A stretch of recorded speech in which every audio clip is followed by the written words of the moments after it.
dari surat apa? Surat Nuh. Nah, surat Nuh. Belum selesai ya? Surat Nuh.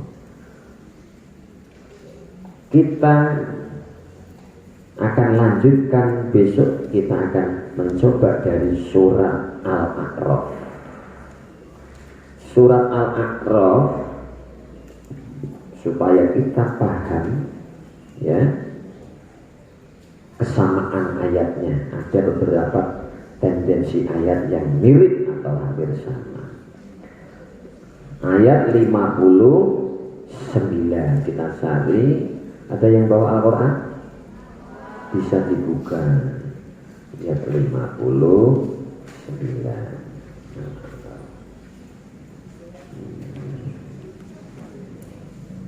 Al-A'raf. Coba santri putri ada yang baca ayat 59. Oh lira, ya lira kita. Ya, pakai mic ya. Pakai mic.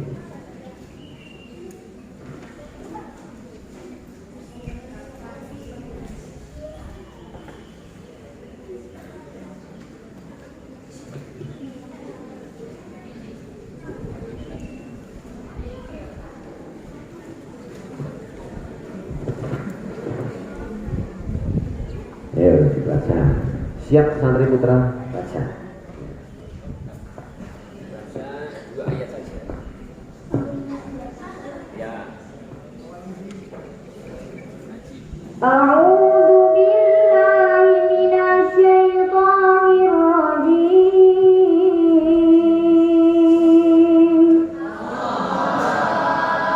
Bismillahirrahmanirrahim.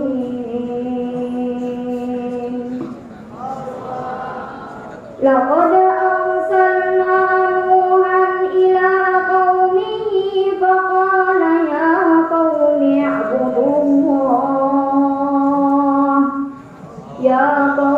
i'budullah ma lakum min ilahin ghairuh inni akhafu 'alaikum 'adaba yaumin 'adzim. Qala mala'u min qaumihi inna lanaraka fi dhalalin mubin. Shadaqallahul 'adzim.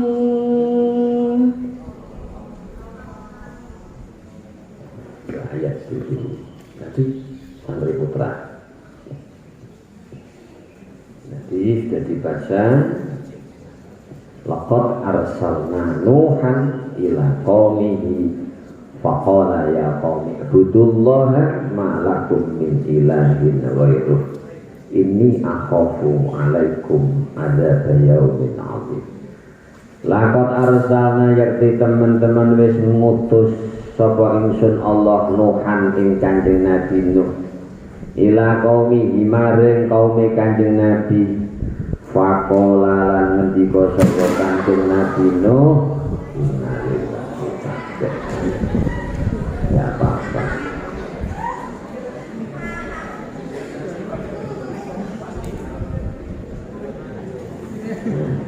Amin.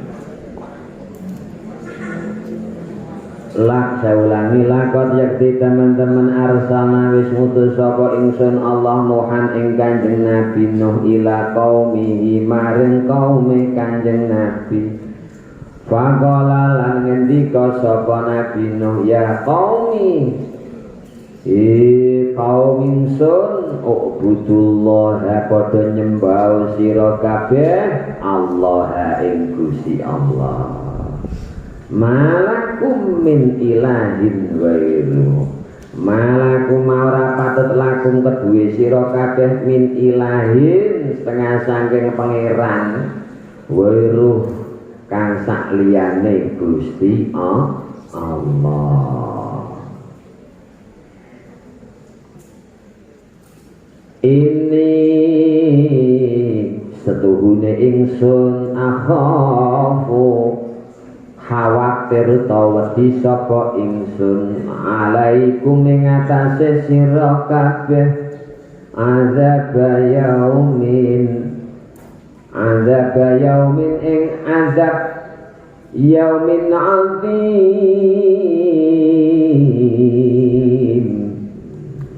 azab ono dina besok sing gedhe ana salah dina azab teko wedi khawatir engko ana siji dina azab teko. Kala lan ngendika sapa al malau dedengkot itu tokoh-tokoh dedengkot pemuka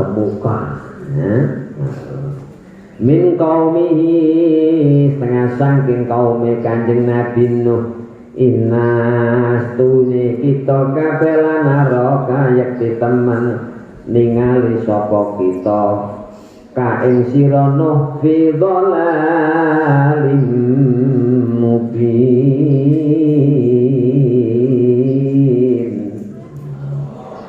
jale umate tok begundal dedengkot-dedengkote kaum Nabi Nuh innalana roka fi dhalalim mubin yak sesetune ingsun ngerti weruh meruwi to ningali delok awakmu ki fi dhalalim mubin ning dalan kesesatan sing nyata.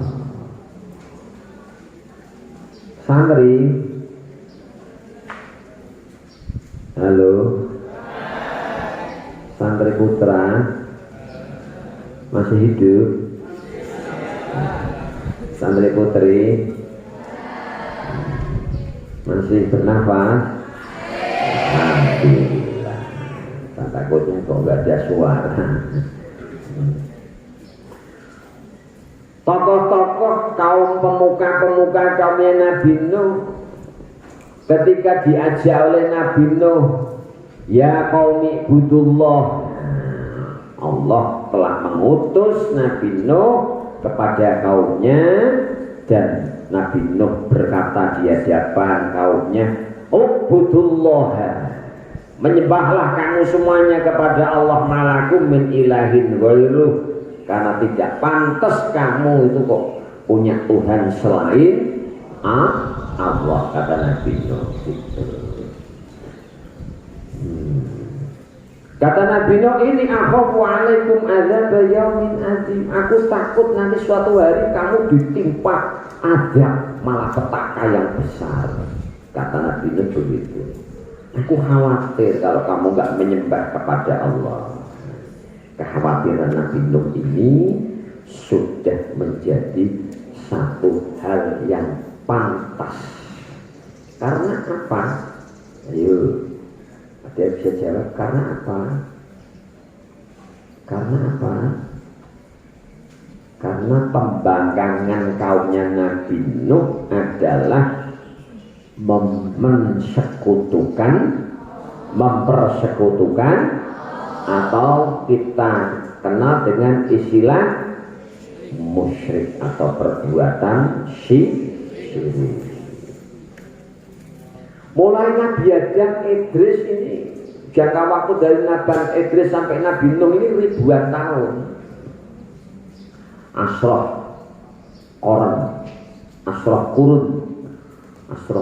Jadi Ibnu Abbas dalam hadisnya mulai dari Nabiullah Adam sampai Nabi Nuh itu kurang lebih asrah kurun.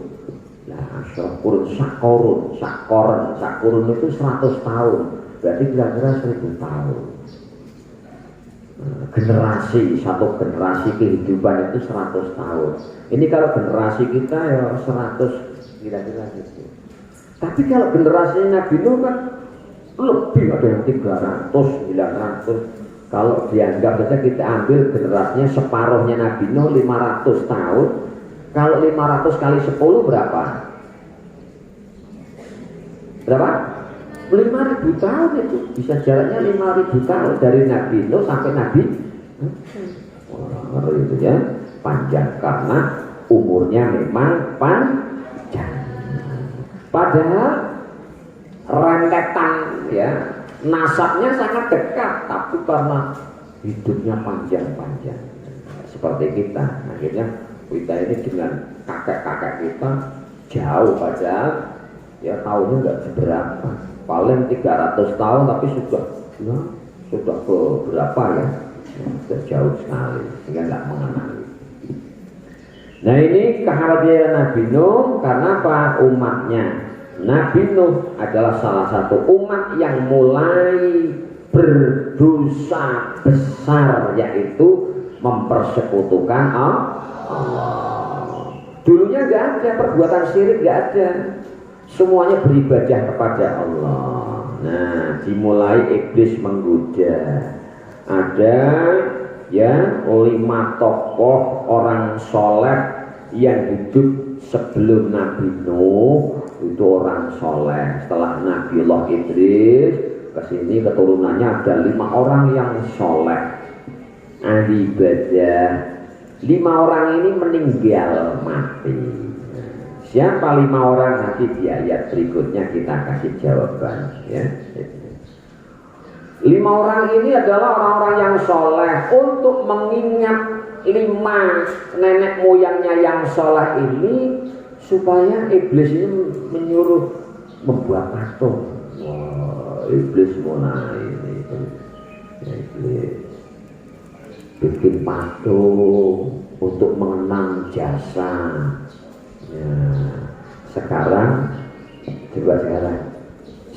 ini kita juga sama ya. Kadang ada patung monumen An-Nusuk At-Tirkari. An-Nusuk At-Tirkari. Bahasa Arabnya monumen itu apa? Monumen bahasa Arabnya apa? Nusuk At-Tirkari. Catat itu, Nusuk At-Tirkari. Nusuk At-Tirkari. Saya dulu nggak ngerti itu apa itu Nusuk At-Tirkari. Ternyata Ibdal Bija Lidikri At-Toli Fi ya. Jadi apa tadi? Ihdal bina, Nusuk At-Tirkari itu ihdal bina, lidikri atoli fi ihdal bina. Nah, jadi yang namanya apa namanya? Nusuk At-Tirkari itu sebuah bangunan untuk mengenang tokoh-tokoh, nah, berarti pahlawan-pahlawan di satu negara, berarti itu monumen. Nah sama ini, ya. Untuk mengenang, alasannya untuk mengenang kebaikan-kebaikannya supaya tidak terlupakan, bikin patung saja. Nah, bikin patung 5 tokoh ini dibikin patung di rumah-rumahnya masing-masing. Ada patung 5 tokoh. Lama-kelamaan sudah tidak mengenali 5 tokoh ini, terus dihembuskan oleh iblis. Itu orang hebat, nenek moyangmu, maka jangan cuma dilihat saja. Kamu agungkan, kamu sembah, itu barangkali itu nenek moyangmu itu sekti-sekti hebat-hebat. Nah, maka kamu boleh jadi kalau kamu minta kamu akan dikasih. Itu patung berkeramat karena patungnya tokoh-tokoh nenek moyangmu yang hebat-hebat. Nah, itu mulai oleh iblis disesatkan, ya, disesatkan itu. Akhirnya apa? Akhirnya benar. Semakin jauh keturunan-keturunannya yang tadi bangun buat patung ini tidak hanya sekedar mengenang, tapi sudah meminta dan menyembah. Inilah bentuk-bentuk kemusyrikan. Dimulai di masa Nabi Nuh ini kaumnya berbuat kemusyrikan, menyembah selain Allah. Sehingga Nabi Nuh ini termasuk dalam kategori Rasul pertama. Ayo ingat-ingat. Jadi Nabi Nuh ini dalam kategori termasuk Rasul yang pertama kali diutus oleh Allah mengemban risalah tauhid. Jadi Nabi Nuh termasuk Rasul pertama yang diutus oleh Allah mengemban risalah tauhid.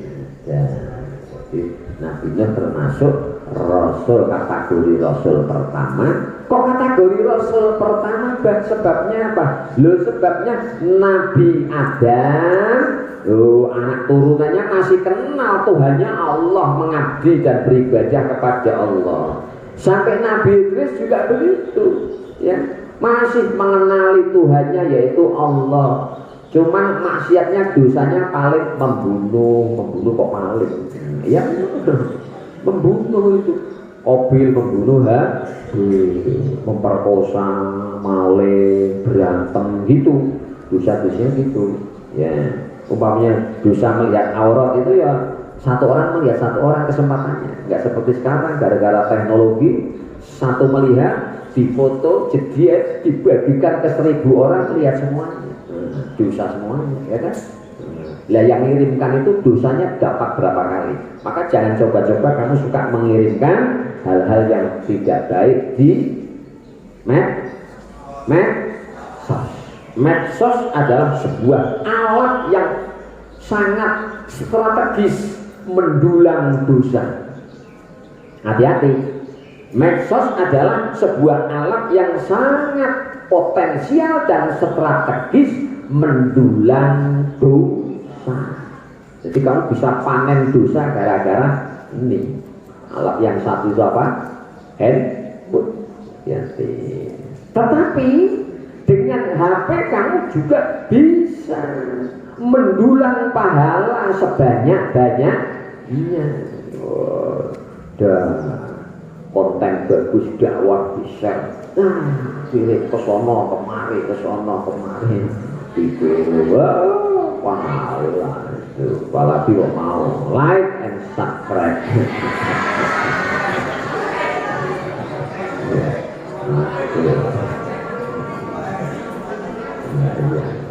Biar tambah terkenal dari ulum tambah terkenal.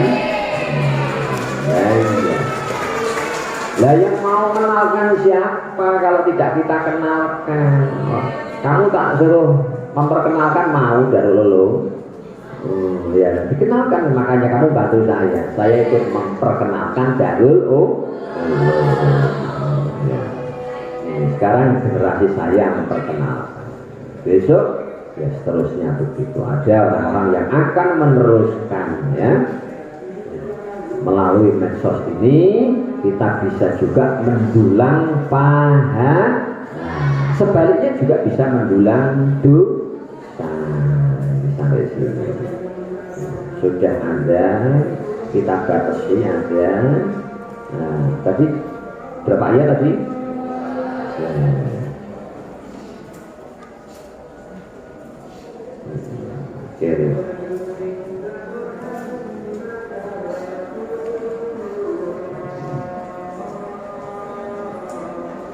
Terus kata orang-orang pemuka tokohnya Nabi Nuh, diseru oleh Nabi Nuh untuk menyembah kepada Allah, itu mereka malah menentang dan mengatakan bahwa Nabi Nuh ini termasuk orang yang sesat katanya.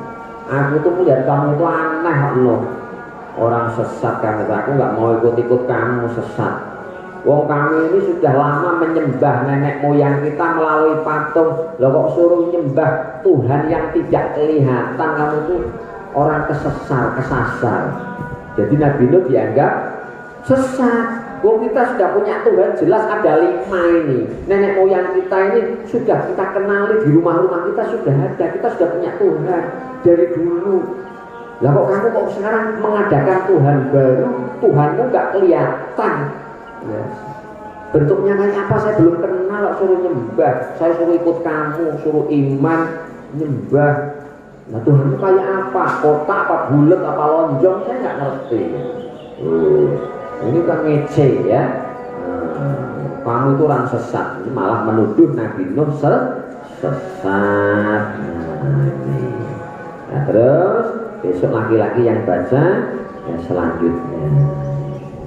Oke, sampai di sini intinya Nabi Nuh alaihissalam adalah masuk kategori Rasul yang pertama kali diutus oleh Allah mengemban risalah tauhid. Dan Nabi Nuh ini dijuluki sebagai abdan syakura.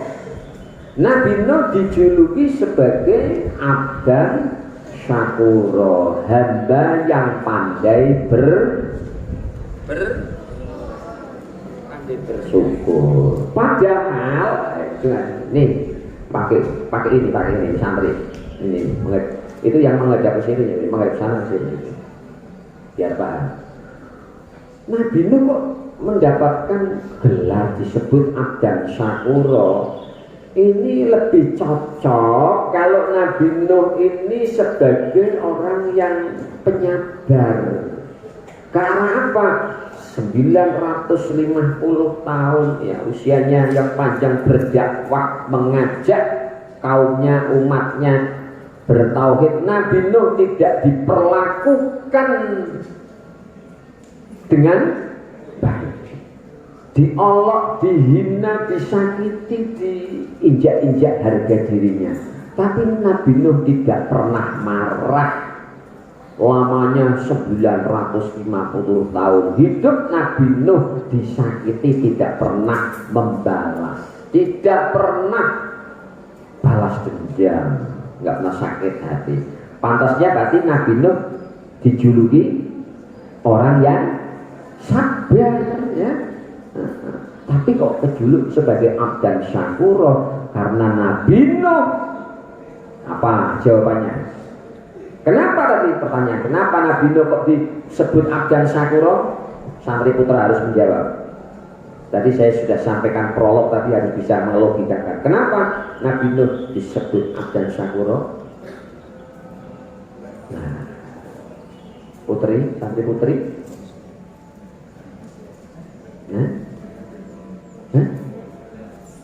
ayo. Karena Nabi Nuh sekalipun diuji dengan berbagai kesulitan, malapetaka, musibah yang menimpa selama hidupnya dalam menghadapi kaumnya, ini Nabi Nuh tidak pernah merasa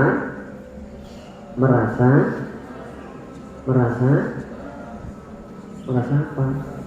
Merasa kecewa, merasa sakit hati, merasa galau ya. Nabi Nuh tetap menerima dengan rasa syukur, bisa menerima keadaan. Inilah kenapa Nabi Nuh disebut abdan syukur.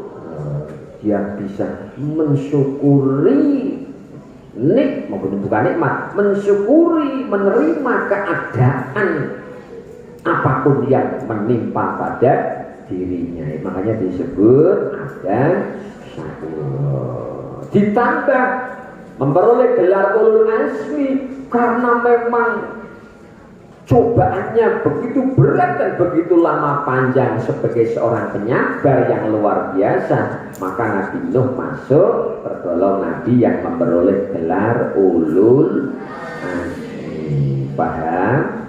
Nah, ini pelajaran ini. Nabi Nuh masih lama, tapi belum selesai. Ini belum sampai kapalnya, belum sampai anaknya, nama anak-anaknya, siapa yang membangkang, siapa yang beriman, ya belum. Ini ya. Kemudian nanti doanya Nabi Nuh dan sebagainya. Nanti suratnya tidak hanya Al-A'raf, nanti akan pindah lagi di dalam Al-Quran. Oke, kita akhiri sampai di sini ya. Kita berdoa bersama-sama. Jadi ya, kita baca tasbih bersama-sama. Subhanallah walhamdulillah wa la ilaha illallah wallahu akbar. Subhanallah walhamdulillah wa la ilaha illallah wallahu akbar. Subhanallah walhamdulillah wa la ilaha illallah. La haula wa la quwwata illa billahil aliyyil azim. Bismillahirrahmanirrahim. Allahumma arzuqna fahman nabiyyin wa hifdzal mursalin wa ilhamal malaikatil muqarrabin bi rahmatika ya arhamar rahimin. Allahumma arzuqna ilman nafi'an warzuqna fahman thayyiban bi rahmatika ya hayya qayyum ya aliman fis sudur, akhrijna ya Allah minadz zulumati ilan nur. Wa sallallahu ala sayyidina Muhammad wa ala alihi wa sahbihi ajma'in. Walhamdulillahi rabbil alamin. Taqabbalallah. Semoga apa yang kita kaji pada hari ini kita diberikan kemanfaatan. Amin ya rabbal alamin. Kita akhiri sampai di sini. Kita sholat asar bersama-sama. Hadanallahu iyyakum ajma'in. Nasrun minallah wa fathun qarib. Wa kafa billahi waliyya wa kafa billahi nasira. Wallahu muwaffiq ila aqwamit thariq. Assalamualaikum warahmatullahi wabarakatuh.